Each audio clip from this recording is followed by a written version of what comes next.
Previously on the diary.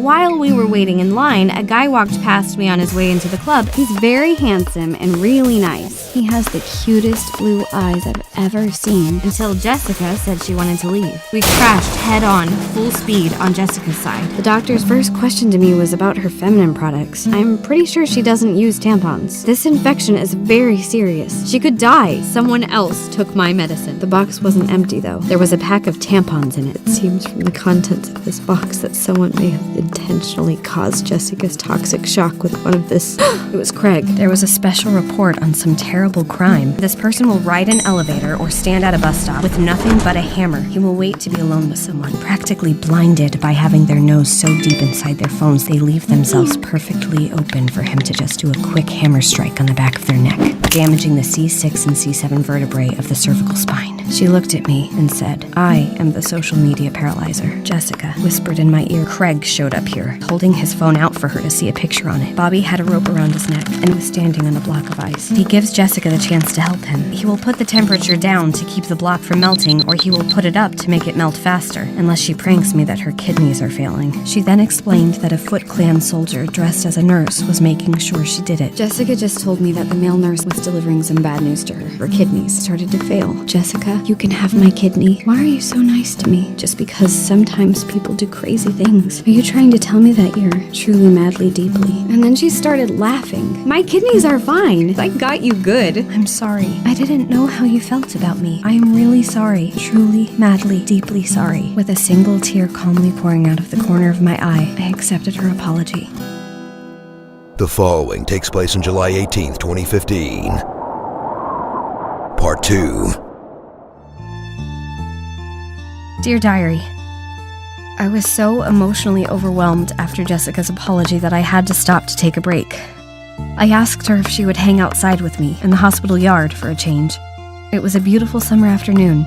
I helped her sit on a wheelchair and pushed her out next to a bench under a tree so we could sit next to each other and watch the sunset together.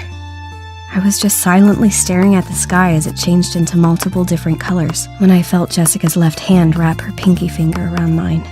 I didn't move a muscle because I didn't want her to think she had startled me, but I eventually looked down to see our fingers interlock together. I so wanted to smile, but I didn't allow myself. With a locked gaze ahead into the horizon, Jessica continued her story. I looked up at her to give her my full attention, but she just stared forward. She said that originally she had not really understood why Craig had asked her to pull that prank on me, that because it was between a prank and Bobby's life, it had actually been a no-brainer for her. But as soon as she realized how I felt about her, she immediately regretted what she had done. She just couldn't show it. In fact, part of the agreement was that I shouldn't find out about Bobby. Ever. But when I left town, they just came back again for more. This time, Craig asked her to reveal to him something that she hated about other people. Daily things. Just things she thought were annoying. Something he could fix for her. Of course, she tried to avoid the question, but there wasn't much she could do about it. When she tried to use the intercom to call for a nurse, the foot soldier nurse came and sarcastically checked up on her. Eventually, Craig got bored, so he used Bobby against her again. "Think of something you hate or Bobby will not wake up tomorrow." She yelled at him. "You! That's you! I hate you!